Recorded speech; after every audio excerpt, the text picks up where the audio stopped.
Today is Sunday, April 16th, 2023. Get ready for more Mondays. Get ready for fusion coalitions, multicultural, multiracial. They're not going to go alone. Clergy are coming out. You know, we have to change this narrative. It's not just about black and white. 30% of the electorate in Tennessee is poor and low wealth. There's not a state in the South where if you mobilize 15 to 20% of poor and low wealth people who have not voted, that you can't change political outcomes. But as Justin just said, too often they hide behind these false narratives. They don't know that the same people blocking their Medicaid and their health care are the same people banning assault weapons, are the same people blocking voting rights, are the same people blocking them from having a living wage. And people are dying, people are hurting. Of the 3 million poor and low wealth people in Tennessee, 2 million of them are white. And so what we have to do is begin to do moral fusion. One of the things people miss about Reconstruction movement, Jonathan, it wasn't just black people. It was when black and white people, it was when former slaves and former freedmen got together with poor whites who figured out that they were being bamboozled. Dr. King said at the end of the Selma to Montgomery March in 1965, he said the greatest fear of the Southern aristocracy and extremists is for the mass of poor Negroes and the mass of poor white people to come together and form a new political voting bloc that can fundamentally shift the economic architecture of the country. That's why we're carrying caskets tomorrow. That's why we're going to be going with these young people and others into these districts, and people are already there. Clergy are going. We must put a face on this deadly public policy that is killing people, whether it's by the guns or denying health care or poverty. This is the policy of death and violence. We must lift up the politics of love and truth and life, and it can work. In North Carolina, when we did it 10 years ago, 17 people started. By 8 months, 100,000 people are in the street. We sent home an extremist governor, an incumbent. We sent home some incumbent Tea Parties. We beat them in the courts over voting rights.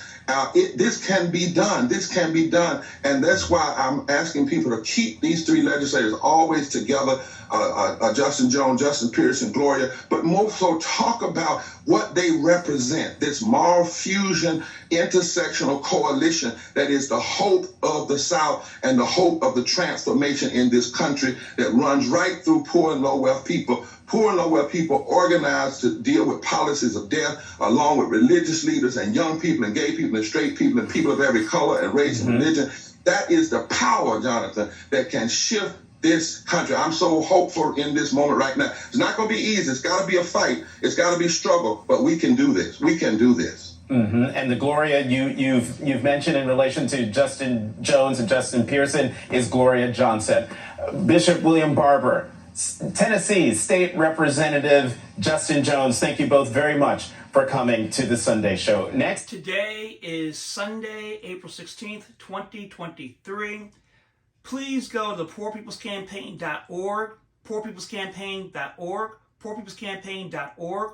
Go to reports and then go to Souls of Poor Folk Audit. Souls of Poor Folk Audit. You're learning that there are 66 million poor or low wealth white Americans, 140 million poor or low wealth Americans in general. Reverend Barber is talking about Reverend Dr. Martin King Jr.'s speech from March 25th, 1965. Go on YouTube and watch it, okay, or read it, where he says, and I'm paraphrasing, in the 19th century, black men and white men voted together in fusion coalitions. They were not concerned about the color of the skin. They voted economics. Guess what? They were able to pass the Civil Rights Act of 1875, which said treat everyone equally. Now, the Supreme Court gutted that in 1883. And the next one, a real one in July, signed July 2nd, 1964, Reverend Dr. Martin King, by President Johnson, Reverend Dr. Martin King Jr. said in his Stanford University speech that the 64 Civil Rights Act was weaker than the 1875. Well, what happened with the blacks and whites working together in fusion coalitions? They brought in segregation. They brought in the Southern strategy, okay? And now we're saying, and what's going on here is fusion coalitions. Not saying that's what's happening, okay? That's what State Representative Justin Jones and State Representative Justin J. Pearson have done and others have done around the country. They have fusion coalitions, black, white, red, yellow, green, everybody, okay? Multiracial, multicultural, multigenerational, MultiClass, everyone, because everyone is a child of God. Everyone has a right to life, liberty, sweet happiness. Please go to poorpeoplescampaign.org. where the Reverend Dr. William J. Barber II is the co-chair with the Reverend Dr. Liz Theo Harris. Also, please read the book by Professor E. Handy Lopez, Dog Whistle Politics, How Coded Racial Appeal Have Reinvented Racism and Wrecked the Middle Class. Please read Reverend Dr. Martin King Jr.'s book, Where Do You Go From Here? Chaos or Community. Please read the Reverend Congressman Adam Clayton Powell Jr.'s book. He's the first African-American New York State Congressman in the history of our country. He was chairman of the Education Labor Committee. He passed most of the progressive bills that happened in the 60s. Education, labor, you name it, came out of his committee. Read his book, Adam by Adam. Keep on praying for everyone as we work together to transform America. One race, human race, all human. Everyone has a right to food in their stomach, shoes on the back, clothes on them, shoes on their feet, clothes on their back, food in their stomach, shelter over their head, free state education, like college education, like much of the world, right? Livable wage, Medicare for all right? Jesus put it this way in John 10:10, the second half, I am come that they may have life, have it more abundantly. Read Matthew chapter 25, when I'm hungry to feed me. Read Luke chapter 6, verse 31, the golden rule, do unto others, have them do to you. Do, take actions. Read the two greatest commandments in Matthew chapter 22, love God, love yourself.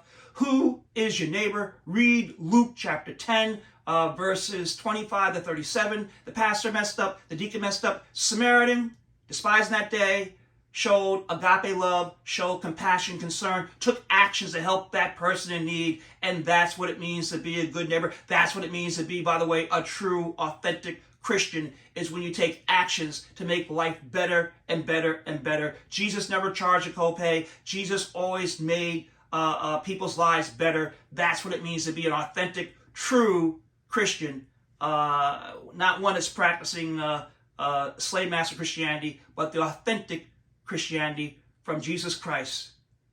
Love, agape love, is the answer.